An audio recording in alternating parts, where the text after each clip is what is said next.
mas o Senhor é uma unção diferente. Você não vai sair daqui da mesma forma que entrou. Simplesmente adora o Senhor nessa noite. Claro na cova. Se feriram seus olhos, Senhor, cura nessa noite. Derrama, Santo Espírito, a tua unção sobre nós. Senhor, vem com teu bálsamo de cura e derrama sobre nossos corações. Restaura, Senhor, os sonhos que foram mortos. Senhor, vivifica, meu Pai, vivifica. Santo Espírito, vem com teu rio e derrama sobre nós. Não nos deixe que paramos aqui, que vamos prosseguir, continuar e fazer a tua vontade.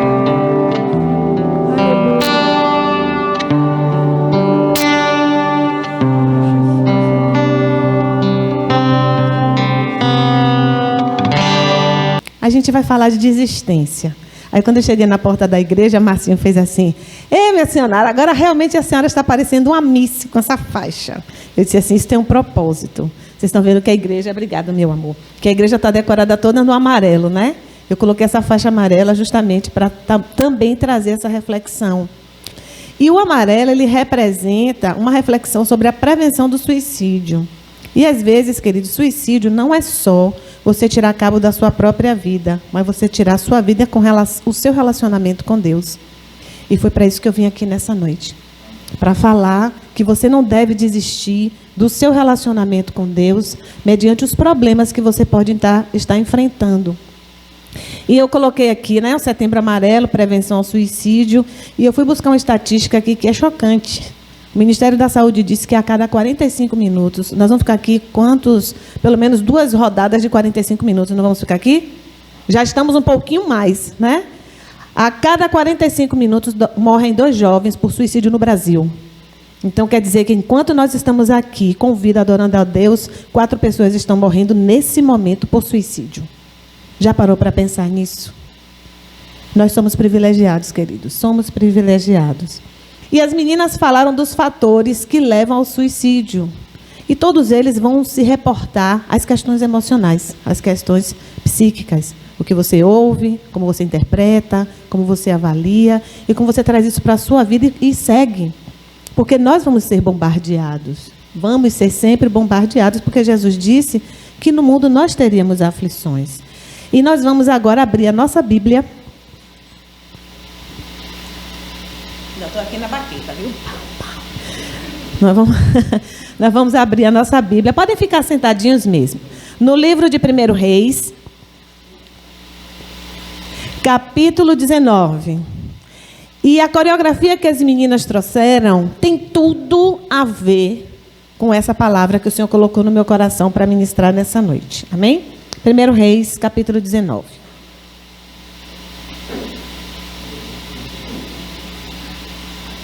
Louvado seja Deus. A palavra do Senhor diz assim, amados: Jezabel ameaça Elias. E Acabe fez saber a Jezabel tudo quanto Elias havia feito e como totalmente matara todos os profetas à espada. Então Jezabel mandou um mensageiro, diga assim, mensageiro. Às vezes vem uns mensageiros ruins na nossa vida, viu? Então, assim, me façam os deuses e a outro tanto, se de certo amanhã, a essas horas, não puser a tua vida como a de um dia... desculpe, é porque eu estou emocionada. Vou voltar. Assim me façam os deuses e a outro tanto, se de certo amanhã, a essas horas, não puser a tua vida, Elias, como a de um deles. O que vendo ele, Elias, se levantou para escapar com vida e foi-se. E veio a Berseba, que é de Judá, e deixou ali o seu moço. E ele se foi ao deserto, diga, foi ao deserto. Aleluia. Caminho de um dia. E veio e se assentou debaixo de um zimbro e pediu em seu ânimo a morte e disse: já basta, ó Senhor, toma agora a minha vida, pois não sou melhor do que os meus pais. E deitou-se e dormiu debaixo de um zimbro. E eis que então um anjo, diga, um anjo, aleluia, um anjo tocou e lhe disse: levanta-te e come. E olhou, e eis que à sua cabeceira estava um pão cozido sobre as brasas e uma botija de água. E comeu, e bebeu, e tornou a deitar-se. E o anjo do Senhor tornou a segunda vez, diga, segunda vez. Aleluia. E o tocou e disse: levanta-te e come, porque muito comprido será o teu caminho. Aleluia. Elias levantou-se, pois, e comeu e bebeu, e com a força daquela comida caminhou 40 dias e 40 noites até Herobe, o monte de Deus. E ali entrou numa caverna. Diga, entrou numa caverna. E passou ali a noite. E eis que a palavra do Senhor veio a ele e disse: que fazes aí, Elias? Porque está se escondendo. E ele disse: tenho sido muito zeloso pelo Senhor, Deus dos exércitos, porque os filhos de Israel deixaram o teu concerto, derribaram os teus altares, mataram os teus profetas à espada, e eu fiquei só, e busco a minha vida para me tirarem. E ele lhe disse: sai para fora, põe-te neste monte perante a face do Senhor. E eis que passava o Senhor, como também, diga assim, também, aleluia, um grande e forte vento, que fendia os montes e quebrava as penhas diante da face do Senhor. Porém, o Senhor não estava no vento. E depois do vento, um terremoto. Também o Senhor não estava no terremoto. Depois do terremoto, um fogo. Porém, também o Senhor não estava no fogo. E depois do fogo, uma voz mansa e delicada. E sucedeu que, ouvindo-a, Elias envolveu o seu rosto numa capa, na sua capa, e saiu para fora, da caverna, claro. E pôs-se à entrada da caverna. E eis que veio a ele uma voz que dizia: que fazes aqui, Elias? E escondido, com esse paninho na cara aí se escondendo. E ele disse: eu tenho sido extremo zeloso pelo Senhor, Deus dos exércitos, porque os filhos de Israel deixaram o teu concerto, derribaram os teus altares, mataram os teus profetas à espada, e eu fiquei só e busco a minha vida para me matar. Mesmo discurso, concordam comigo? Mesmo discurso de Elias. E o Senhor lhe disse: vai, volta pelo teu caminho para o deserto de Damasco, vem e unge a Azael, rei sobre a Síria, e também Jeú, filho de Nissim, também ungirás, rei de Israel, e também Eliseu, filho de Safate, de Abel-Meloá, ungirás, profeta em teu lugar. Até aqui, em nome de Jesus. Eu vou pedir para você fechar os seus olhos. E quando você estiver orando, coloque diante do Senhor aquilo que está ali inquietando, que está fazendo com que você esteja a ponto de desistir, suicidar-se, porque pode ter gente aqui que já pensou em morrer. Eu já pensei em morrer uma vez, quando eu perdi o vestibular a primeira vez, eu pensei em me suicidar. Vou contar aqui como foi a história. Ou então você está suicidando a sua relação com Deus. É o caso de Elias aqui, as duas coisas estavam acontecendo. Então feche os seus olhos e ore ao Senhor. Pai, em nome de Jesus, nós estamos aqui, Senhor, na Tua presença, movidos pelo Teu Espírito Santo. Nós já adoramos ao Senhor com os nossos dízimos e ofertas. Nós já adoramos ao Senhor com cânticos, com representações, com reflexões de situações. E nesta hora, meu Deus, nós estamos colocando as nossas vidas, Pai, diante de Ti, pedindo socorro, pedindo ajuda, pedindo que o Senhor contemple as nossas inquietações, que muitas vezes quer fazer a gente desistir até de um plano, até de um sonho, Pai. E isso é suicidar sonhos e planos que são propósitos do Senhor para as nossas vidas. Pai, nesse momento os teus pequeninos estão orando ao Senhor, colocando as suas dificuldades, colocando as suas limitações, colocando as palavras que ouviram que pode fazer eles desistirem de alguma coisa. E nessa noite eu venho te pedir, Espírito Santo, em nome de Jesus, ministra nas nossas vidas nessa noite o bom ânimo do Senhor, meu Pai, sobre as nossas vidas. Que a gente saia daqui, meu Deus, mesmo sem nada ter sido resolvido ainda, na certeza que o Senhor está no controle e o Senhor tem palavras de nos direcionar, de nos dar ordem para prosseguir, porque o Senhor é conosco. Por isso, meu Pai, em nome de Jesus, nós já te louvamos, já te agradecemos, te rendemos ações de graças, porque o Senhor já providenciou todas as coisas para as nossas vidas. Amém, graças a Deus. Eu anotei aqui alguns pontos do que Elias viveu. Rapaz, Elias era o cara. Pensa que ele Quando ele entrou aqui no capítulo 19, no 18 ele estava fazendo com que o holocausto, todo cheio de água, o fogo do céu viesse, lambesse tudo, e os profetas de Baal foram todos envergonhados. Então, por conta desse feito, Elias recebeu uma mensagem de Jezabel. Olha, assim como você fez com os meus profetas, porque ele matou os profetas à espada, os profetas de Jezabel, de Baal. Assim como você fez aos meus profetas, 24 horas, eu vou fazer a mesma coisa, eu não me chamo Jezabel. Quando a gente assiste um filme e o cara quer matar alguém, ele manda recado? Ele organiza tudo no silêncio e vai lá. Às vezes, queridos, nós ouvimos coisas que nos desanimam. E Elias era o cara que tinha uma intimidade tremenda com Deus, fazia coisas sobrenaturais e de repente, uma única palavra, vou lhe matar, afrouxou o homem. Às vezes existem palavras que nós interpretamos, trazemos para as nossas vidas, nós que servimos na casa do Senhor, com evangelismo, com dança, com instrumentos, ministrando palavra, cuidando da casa do Senhor, nós ouvimos palavras que nos desanimam, nos afrouxa. E o Senhor não nos deu o espírito de medo. E essa noite eu quero que você saia daqui nessa consciência. Você é um corajoso, uma corajosa do Senhor. E você não pode se deixar abalar por aquilo que você está ouvindo, ou que você mesmo se permite ouvir na sua mente. Às vezes nós mesmos trazemos para a nossa mente palavras que nos desanimam. Palavras que fazem com que a gente, baqueta batendo lá embaixo, em tempo de morrer sonhos, morrer propósitos e tirar a própria vida. E aí quando Elias, eu coloquei aqui, por que Elias desistiu? No final Elias desistiu, queridos. Um cara massa, um cara que tinha um relacionamento íntimo com Deus, era extremamente usado por Deus para grandes milagres, e no final ele desistiu, e Deus mandou ungir Eliseu para substituí-lo, porque ele desistiu.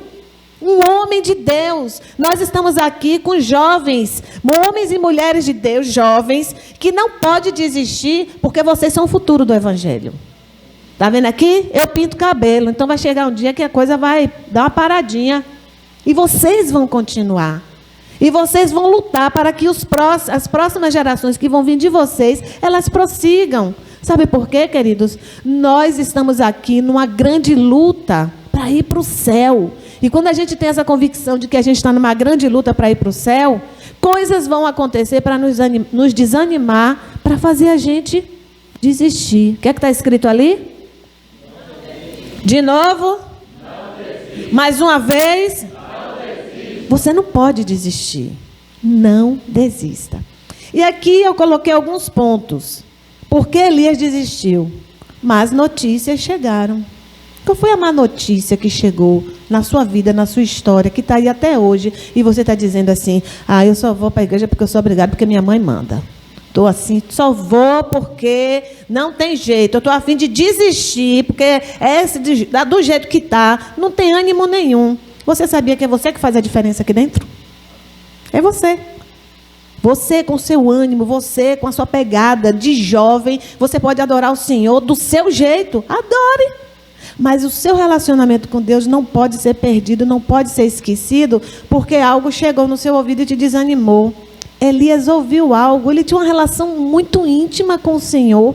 E aí, de repente, chega uma mulher do nada, uma criatura infame, que chega e diz assim, vou mandar ele matar. Como é que então estava Elias? Ele servia ao Senhor, mas ele tinha brechas no seu coração e ele teve medo. E quando ele teve medo por conta dessa palavra, ele esqueceu as suas experiências com Deus. Ele não lembrou mais que tinha acabado de sair de um movimento fantástico e que o fogo desceu do céu e que o holocausto estava lá todo cheio de água e o fogo veio do céu e Deus se manifestou e Deus mostrou que Ele é o Senhor através da vida de Elias e os profetas de Baal lá se cortando e clamando e nada de vir fogo do céu. Uma experiência fantástica. Aí ele recebe uma notícia e desanima. Você tem tido experiências fantásticas com o Senhor, dentro da sua possibilidade, da sua dispensação diante do Senhor, guarde no seu coração, porque no dia que vier a má notícia você vai se lembrar, mas eu tenho vivido coisas lindas com meu Deus, eu não posso desistir. Mas arrebatam isso de mim. Você não pode desistir, porque a experiência que você tem com Deus é ela que vai lhe manter firme, porque as más notícias, inevitavelmente, elas vão chegar. Ele esqueceu suas experiências com Deus, mas também deixou de andar com pessoas de confiança. O que foi que Elias fez? Disse assim: moço, o menino que caminhava com ele, que era um aprendiz, vou deixar você ali em Beceba porque eu vou caminhar um dia e vou lá para o deserto. Ele queria ficar só. E às vezes, quando nós estamos abatidos, nós estamos sofridos, psicologicamente afetados, a gente está a fim de ficar só. E quando a gente quer se isolar, isso pode ser o primeiro sinal de depressão. Nós não fomos feitos para viver isolados. Tanto é que a Bíblia diz assim: não é bom que o homem fique só, né? É que ele case. Mas não é bom que a gente, antes ainda do tempo de se casar, não fique só. Anda aí, galera, juntos. Eu estava falando acho que foi com o Carol e com o Julinha. A gente precisa marcar um boliche para poder sair para curtir. Eu quero ver quem é bom. Eu só faço olhar, viu? Porque negação. Aí eu vou lá, vou curtir com vocês. Tem um negócio de um carro de autopista. A gente precisa fazer isso. Sabe por quê, queridos? Porque as coisas do mundo nós podemos utilizar sendo crente e se comportando como crente no ambiente onde não tem não crente. Porque nós temos que passar por todos os lugares e deixar a nossa mensagem de elegância, do bem vestir, do bem falar, do bem proceder. Nesses lugares. Porque dentro da igreja é tudo muito fantástico, tudo muito redondinho, ó, só coração. Mas lá fora a gente tem que andar também. E o nosso proceder é evangelismo. Então, vamos marcar esse negócio do boliche, que é muito bom, hein? Muito bom. Então, Elias, ele deixou de andar com pessoas de confiança. Será que quando a gente ouve uma má notícia, sendo um servo na casa do Senhor, que ajuda com o dom e o talento que o Senhor lhe deu, quando você ouve uma má notícia, você se afasta das pessoas? Não quero mais me envolver com o ministério. Estou chateado, estou chateada. Você está dizendo isso para o líder? Você está dizendo isso para Jesus. Você está suicidando a sua relação com Jesus. E às vezes a gente transfere para as pessoas, esquecendo que você fez um compromisso com o mestre. E as pessoas estão dentro do contexto também para ensinar para a gente. Dentro de um ambiente, queridos, nós vamos lidar com pessoas de todo tipo. E eu sei bem o que é isso. Já são 18 anos dentro de sala de aula com as cabecinhas tudo diferente da outra. Uns amam, falam por trás. Outros amam mesmo. Outros não gostam mesmo. E eu tenho que lidar com tudo isso. Cumprir o meu papel, passar o meu testemunho e seguir. Será que a gente, como jovem, está preparado para isso? Então a gente precisa fazer uma reflexão.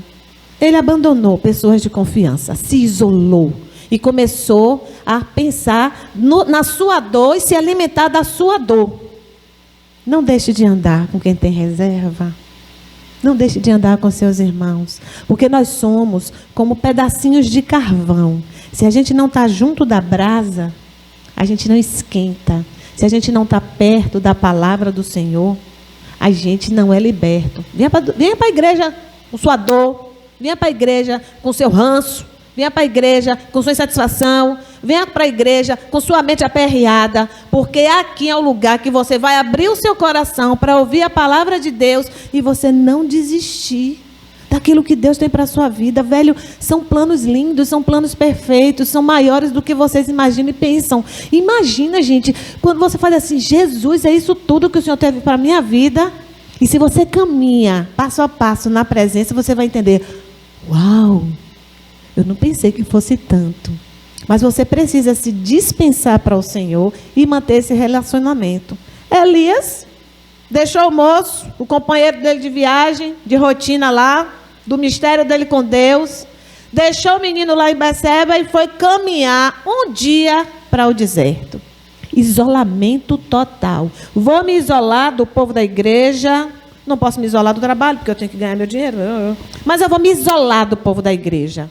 Eu vou me isolar, mesmo sentada no banco, eu vou me isolar, porque eu preciso ir, eu preciso, mas eu vou me isolar, eu não quero me comunicar mais com ninguém.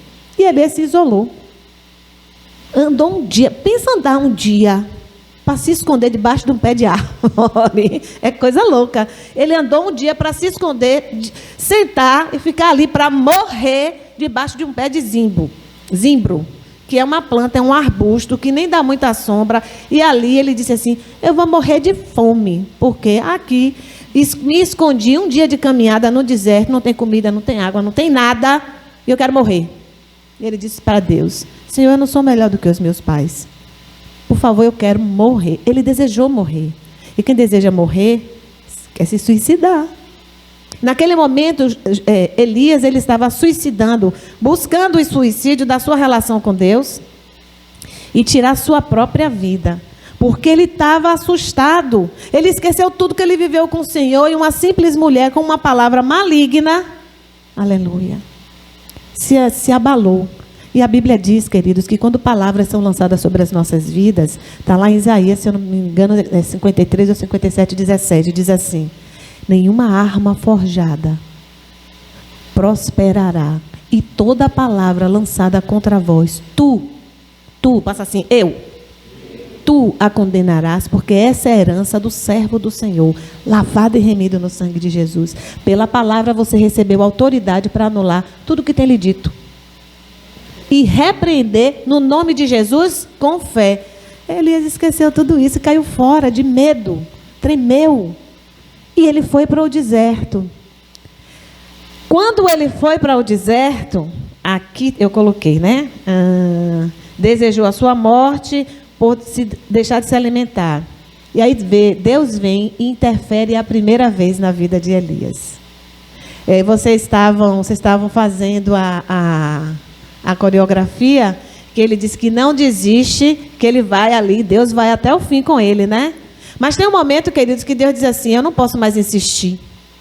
Deus tem também o seu limite, e a gente vai ver aqui na palavra do Senhor. Deus não desiste, mas ele não insiste. Até certo ponto ele vai. E quando ele vê que o servo não quer, ele deixa. Ele deixa. E aí Deus interfere a primeira vez na vida de Elias. Manda um anjo com pão e água. O mistério de Deus aí, viu, minha filha? Manda o anjo com pão e água. E diz assim, meu filho, tome aqui e come. Ele come, ele bebe a água. O que ele faz de volta? Continua lá no pé do zimbro, se joga e volta a deitar. Porque aquilo ali ainda não foi suficiente. Mas a misericórdia de Deus, ela se renova a cada dia, toda manhã sobre as nossas vidas. E aí Elias, seu ânimo foi, deixa eu ver aqui, seu ânimo foi temporário. Deus, ele manda pessoas, ele usa pessoas na palavra, ele usa pessoas na coreografia, ele usa pessoas numa palavra de reflexão, ele usa sonhos para falar contigo, ele usa o cobrador lá no ônibus para falar com você e comigo. Basta apenas a gente ficar atento. Mas só que aquilo deu um ânimo temporário.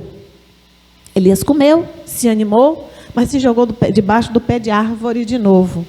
E aí eu acho maravilhoso que Deus vem a segunda vez, manda o anjo de novo, diz assim, meu filho, tome mais pão, tome mais água, porque tua caminhada é de 40 dias. Vamos aumentar esse processo aí? Vamos botar essa baqueta para trabalhar aqui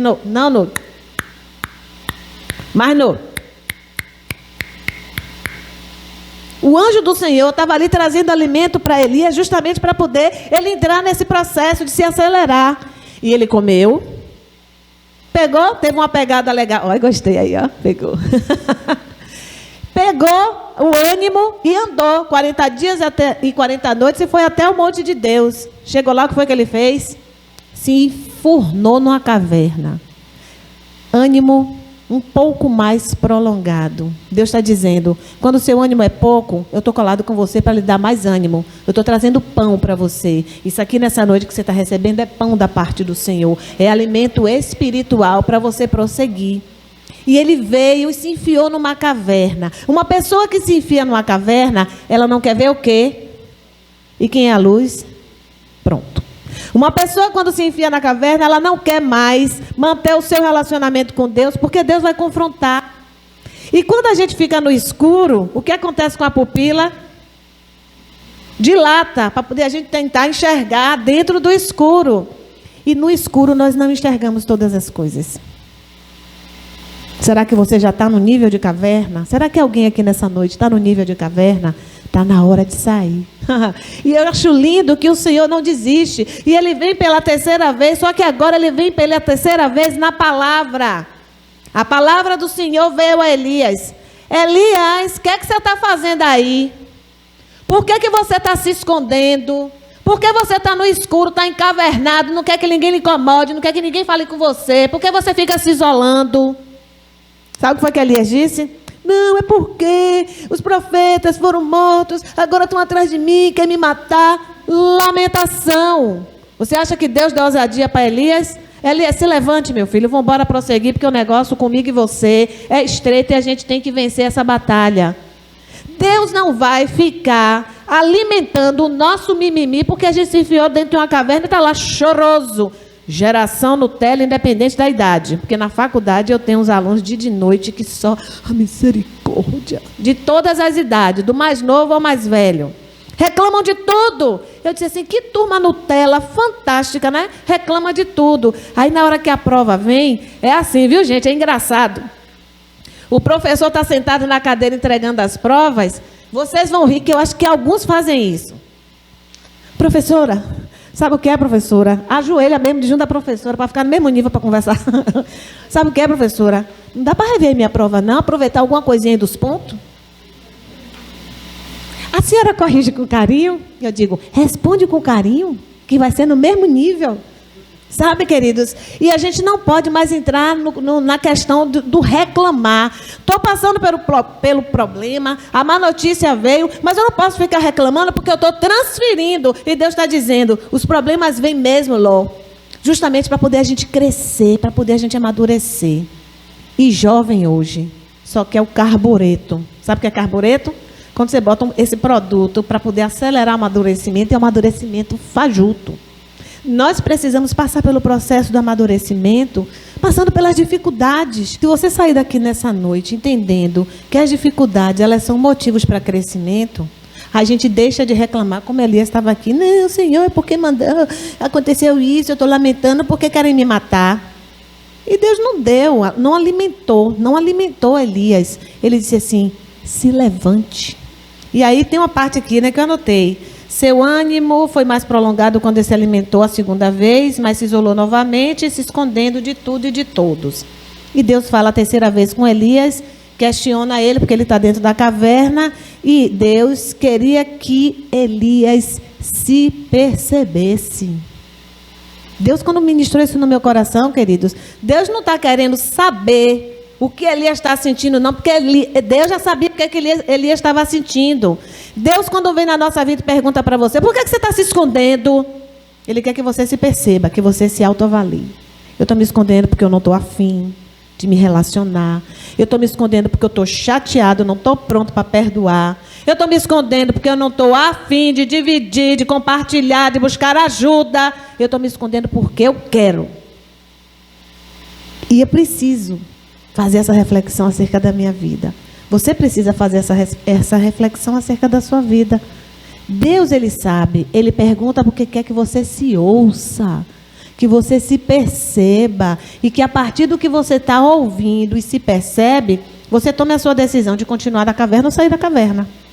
Eu aprendi isso com uma amiga. Ela disse assim, Isis, quando uma pessoa... Eu achei muito massa você ter dito, a gente precisa estar preparado para ouvir. E as pessoas precisam falar mesmo. Gente, com a pandemia, a necessidade que as pessoas estão sentindo de falar não é brincadeira. E aí a gente não deve interromper e dizer assim, que bobagem, isso aí é tão simples, você está sofrendo por coisa à toa. É profundo para aquela pessoa. Deixa ela falar para que ela se ouça. Para que ela saiba o quanto ela está sendo sensata com ela mesma ou insensata. Porque somos nós que fazemos mal para nós mesmos e a gente delega a responsabilidade para o outro. Não, porque nem me procuraram, nem se preocuparam comigo, nem me ligaram.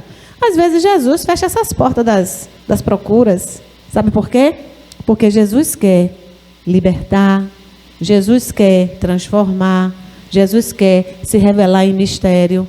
E quando uma pessoa interfere, você perde. Você começa a criar dependência da pessoa quando você tem que criar dependência de Jesus. Então o Senhor não permite que certas pessoas lhe procurem. Aí você entra numa caverna mais profunda e vai fazer igual meu filho quando era criança, meu mais velho. Ninguém brinca comigo. Ele era assim o tempo todo, porque era o primeiro pastor. E aí tinha a lida do dia, né? Ninguém brinca comigo, ninguém brinca comigo. Era só se queixar que ninguém brincava com ele, né? Então a gente fica nessa pegada mesmo. Ninguém me ouve, ninguém me dá atenção. Deus está aqui. Ele já trouxe pão a primeira vez. Ele já trouxe pão a segunda vez para Elias. Ele agora se manifesta na palavra, fala com Elias, e Elias continua no mimimi da lamentação. E aí Elias não sai da caverna. Elias, ele começa a perceber que ele tem que perceber Deus no contexto dele. Não, eu quero perceber Deus no movimento do terremoto. Não, num vento forte, no maremoto, aquela coisa que vai tremer. Não estabeleça como Deus tem que se manifestar a você, porque as coisas do Senhor, elas são simples. Fique com o seu coração quieto. Aquieta a minha alma. Vocês não cantaram aqui hoje? Aquieta a tua alma e veja a simplicidade de Deus falando contigo. E quando você aquieta a sua alma e você decide não desistir, Deus vai falar coisas com você que vai lhe constranger. Filho, filha, você não está vendo que isso não está certo? Mas Deus, você não está vendo que isso não está certo? Eu quero que você prossiga. Deus, ele não vai obrigar ninguém a nada. Ele está aqui agora, ó, pela terceira vez ele falou com Elias. Nos 2 primeiros momentos ele trouxe o anjo trazendo pão e água. E agora Elias se enfurna numa caverna. E aí Deus lança uma palavra sobre ele. E quando Deus quer falar com ele, ele fica procurando Deus onde Deus não está. Será que nós estamos, nos nossos problemas, procurando Deus no lugar certo? Não, eu vou procurar ali sentado na praça. Eu vou procurar no YouTube, ouvindo uma palavra assim que vai ser legal. Deus, ele deixou o Espírito Santo habitando o seu coração. Aquiete sua alma e deixe Deus falar contigo. As soluções, elas estão todas aí, queridos. Mas não é uma solução do jeito que você desenhou. É no desenho de Deus. Então, não pense que Deus vai fazer um rebuliço, mexendo na vida do outro, para você dizer assim, haha, viu que eu estava certo? Viu que eu estava certa? Olha como está a vida de fulano, que ficou me criticando, que ficou falando de mim. Isso é desistência de um relacionamento com Deus, queridos, quando você quer que na sua ótica a sua justiça venha para com o outro, porque ele ofendeu, porque ele machucou, porque lançou uma palavra e você se amedrontou, se esfarinhou, e o vento bateu na farinha. Quando o vento bate na farinha, não dá para juntar mais não. Nem que você faça assim, com a boca vai pegar a farinha toda, você não pega. Não pega não. E veio essa terceira vez, Deus falou com Elias, ele ficou lá dentro da caverna e ficou procurando Deus num lugar onde não estava. Tem gente que está procurando Deus onde ele não está. Aleluia. E aí Deus não alimentou Elias, porque a sua justificativa foi lamentação. E Deus veio uma quarta vez. Elias, meu filho, sai dessa caverna. O que é que você está fazendo aí? Sabe como foi que Elias veio? Isso me traz uma reflexão na ótica da biologia. Quando a gente fica muito tempo com o olho no escuro, a pupila dilata. Quando a gente vem para a luz, como é que a gente sai? Quem já fez exame de vista aqui que dilatou a pupila? Quando você sai no sol, tem que botar um negócio de óculos escuro, né, minha filha? Porque se você sai no sol, você sai assim, parecendo Mr. Magoo. Quem já viu no desenho Mr. Magoo? Isso é do meu tempo, galera. Era um velhinho que... Cristiane riu. Se ela riu, ela é desse tempo também. Ela sabe que é Mr. Magoo. Ele não tinha olho, não. Ele só andava se batendo nas coisas. E tinha uma sorte danada que as coisas aconteciam ao redor dele e nada quebrava. E quando ele fazia assim, aquele velhinho abriu o olho, é que aparecia o olho do Mr. Magoo. Então, quando a gente está no escuro, a nossa pupila dilata. Porque a gente quer enxergar no escuro aquilo que a gente não vai conseguir ver. Jesus está dizendo, na caverna, você não vai enxergar a luz. E aí Deus diz assim, sai Elias. Como é que ele saiu? Com um paninho na cabeça, escondendo o quê? O rosto. Isso significa que ele já estava ali há um tempo e se acomodou no escuro. Se acomodou na caverna. Criou gosto por aquele lugar. A minha vida não está boa mesmo. Prefiro ficar no isolamento, nesse escurinho aqui do cinema. e a pupila está dilatada e Deus não vai se manifestar na vida de quem está na caverna. Pode até desejar, pode até esperar por ele para chegar, mas ele está dizendo, saia da caverna. E aí ele sai, com um paninho na cabeça, para quê, gente? Para proteger os olhos, porque a luz incomoda as trevas. Quando a gente se enfia na caverna, nós estamos dando legalidade às trevas. Quando a gente sai da caverna, nós estamos dando legalidade à luz. Quando a luz chega, as trevas elas têm que sair. Amém? E veio essa quarta vez. Deus ordena a Elias sair da caverna. E ele se apresenta, para se apresentar face a face com Deus. Queridos, quando Jesus foi na cruz, o véu do templo se rasgou de cima a baixo para que a gente pudesse falar face a face com o Mestre. E nessa noite Jesus está dizendo, eu não quero intermediar pessoas para eu dizer para você o que eu preciso. Eu quero falar com você face a face. Então saia da caverna, deixa a luz chegar, que eu quero falar contigo. Eu quero mostrar os meus sonhos, os meus planos e os meus propósitos para a sua vida, que são lindos, que são de paz, que são agradáveis, que vai te alegrar, vai te surpreender. E você vai dizer assim, mas a gente traça uma linha do tempo. Nessa linha aqui eu quero que seja cor-de-rosa, aí a gente vai caminhando, agora eu quero que seja um azulzinho, aí depois a gente vai caminhando. A gente traça. É bom a gente traçar planos? É. Mas se os seus planos estiverem alinhados com os planos de Deus, inevitavelmente, você vai ser um frustrado, um fracassado, porque você está caminhando na ótica do Mestre. E nunca pense que Deus não tem planos para a sua vida profissional, não tem planos para a sua vida, esqueci agora o termo que usa, de relacionamento. Não é emocional, não, é outra. Sentimental, obrigado, meu filho, para a sua vida sentimental. Tem planos para o seu relacionamento dentro de família. Porque às vezes a gente está dentro de casa, não se relaciona com a família. Às vezes a gente está morando só, não se relaciona com a família. E Deus, ele tem planos, os planos dentro da família, da profissão, dos relacionamentos, do conjugal. Tudo Deus tem plano. E quando a gente está alinhado com ele, tudo flui, velho. Flui de uma forma maravilhosa. Sabe por quê? Porque os planos de Deus não podem ser o quê?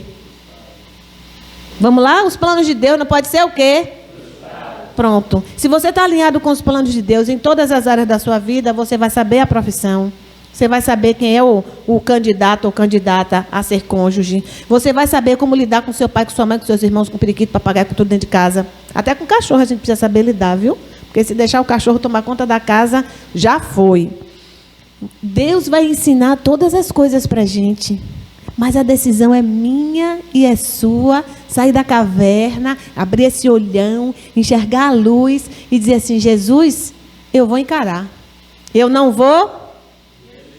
Aleluia. Então, Deus vem pela quarta vez a Elias, ordena para ele sair da caverna e ele se apresenta a Deus, porque Deus queria falar face a face com Elias. Deus está presente, mas Elias estava buscando ele ainda da forma errada, no contexto dos seus medos. Na hora que a gente precisa falar com Deus, queridos, nós precisamos colocar as nossas inquietações de lado, porque Deus sabe qual é cada uma delas, e nós precisamos falar com o Senhor. Ah, missionária, como é que eu vou falar com Deus? Se desligue aí do problema e se ligue no Mestre, porque quando você menos esperar, vai ter um negócio assim na sua mente, ó. Uau, nunca tinha parado para pensar nisso. Tão simples. E Deus respondeu. Da parte de Deus, para poder a gente entender que na baqueta da vida tem velocidades diferentes que nós vamos enfrentar. A gente é que escolhe onde a gente quer ficar. Ralentando, na mediocridade, porque é o médio, ou você quer acelerar com Jesus? Somos nós que atrasamos ou chegamos no momento de Deus para conquistar aquilo que Ele tem para as nossas vidas. Então, Deus já vem a quarta vez para Elias. Olha só, olha o mistério. Quarta vez para Elias. Manda ele sair da caverna e ele estava procurando Deus da forma errada, no contexto dos seus medos. E eu disse aqui que Deus trabalha na simplicidade, se manifesta na simplicidade. Foi uma voz suave. Uma voz suave. Mas eu já tive umas experiências assim com o Senhor, viu? Que não foi suave, não. Logo quando eu comecei no Evangelho... Meu marido saiu para trabalhar, aí eu deitei. Podia estar orando, né? deitei. Minha irmã, quando eu estou lá deitada, eu tomo um tapa na sola dos pés, e assim, levante. Eu levantei, eu sabia que era Deus. Quando eu tomei aquele tapa no pé, disse assim, para me acordar, porque eu sou boa de dormir. Pense numa pessoa que deita e dorme com gosto, sou eu. Então, eu precisei sacudida para liberar uma adrenalina, e aí eu acordar. Sabe o que foi que o Senhor me trouxe na mente? Isaías 6. Eu não sabia para que Deus tinha me chamado. Eu disse assim, meu Deus. Aí, essa coisa eu viajo na mente, né? Isaías 6. Se você tirar todos os as de Isaías, que nome fica? Deus falou comigo assim, velho. Ele disse assim, estou tirando todos os as porque eu estou lhe chamando. E quando eu li Isaías 6, Isaías, ele foi convocado. E ele disse, eis-me aqui, Senhor. E eu respondi como Isaías, tirando todos os as, porque Deus estava me chamando. E eu precisei tomar essa sulavancada no pé, porque eu ia dormir. E Deus disse que naquele dia eu precisava selar um compromisso com Ele, ligar na terra e ligar no céu, para ser a pessoa que eu sou hoje dentro da palavra de Deus. O Senhor me deu, pela misericórdia dEle, dom de mestre, de ensinar. Não é à toa que eu sou professora, porque isso é dom de Deus. E eu tenho que valorizar o dom que o Senhor me deu. E aí eu levantei, vi o meu nome. Quando eu tirei os as, eu falei assim, Deus está chamando, me chamando. O que é que eu tenho que responder? A mesma coisa que Isaías. Eis-me aqui, Senhor, envia-me a mim. E por isso hoje eu estou aqui, com baquetas batendo lá, ralentando, com baquetas batendo da forma medíocre, mediana, e com baquetas no momento de aceleração. Vamos ter altos e baixos, queridos, mas nós não podemos matar o nosso relacionamento com Jesus e nem tirar a nossa própria vida. E aí, abrindo um parêntese, antes de conhecer Jesus, eu sempre tive vontade de fazer vestibular para medicina. E isso caiu no meu coração do meu pai como uma coisa, porque naquela época, pastor, médico e advogado eram as profissões sendo bem olhada, né? Profissões mais respeitadas, eram os doutores. Hoje eu entendo que para ser doutor você tem que fazer um doutorado, não basta apenas ser médico ou advogado, ou farmacêutico. Você precisa fazer o seu doutorado, porque aí você se especializa de forma mais profunda naquela área. Muito bem. Eu escolhi ser médica. E quando eu fiz o vestibular, o primeiro vestibular para medicina, meu Deus, como eu fui cercada de amor pelo meu pai. Coisa que eu não tive na adolescência, porque meu pai sempre preferiu os meninos, os filhos homens. Então, quando eu fiz o vestibular para medicina, a gente estava na ilha, pastor, passando as férias, e aí vem o resultado. Quando o resultado veio, foi muito triste para mim. Eu perdi o vestibular. Meu pai ficou com vergonha de mim no meio dos amigos, porque eu ia ser aluna de um grande amigo dele, que era médico na UFBA, professor na UFBA. E eu perdi o vestibular, pastor. E a resposta que eu tive de meu pai, veio uma má notícia. Veio uma má notícia, só que eu não tinha Jesus e vocês, a diferença que vocês têm. E quando veio aquela notícia, mandada, pastor, seu pai mandou dizer que você nem dirige a palavra para ele, porque ele está com vergonha de você. Pensa que aí eu saí pela praia. Quem conhece Caixa Prego aqui? Alguém já foi em Caixa Prego? O mar, tranquilão. Eu disse assim, eu vou entrar no mar até eu sumir. Eu escolhi isso. Eu quis morrer. E aí lá vou eu, né? Eu sentei na beira da praia para tomar coragem. Eu não disse nada para ninguém. Mas eu quero dizer para você, quando Deus tem uma obra para fazer na sua vida, Ele manda mesmo um ímpio para poder tirar daquele propósito que é o suicídio. Aí eu, sentei na beira do mar e fiquei olhando. Quando eu andar, eu tenho que ir até o fim, porque eu quero morrer afogada. Porque eu não aguentei aquilo que eu vi de meu pai. Aí quando eu estou ali chorando, pensando, já para me levantar, sentou do meu lado um jovem, muito assim parecido com você, Márcio. Hoje ele é repórter. E ele era apaixonado por mim. E aí ele me viu chorando, pastor. Eu nunca dei ousadia para ele. Coisa de adolescente, né? A gente sempre escolhe quem a gente quer namorar, e ele me escolheu, eu não escolhi ele. Aí ele sentou do meu lado, o que é que você tem? E comecei a chorar. Deus enviou Ed naquele dia para conversar comigo e me tirar do propósito de suicídio.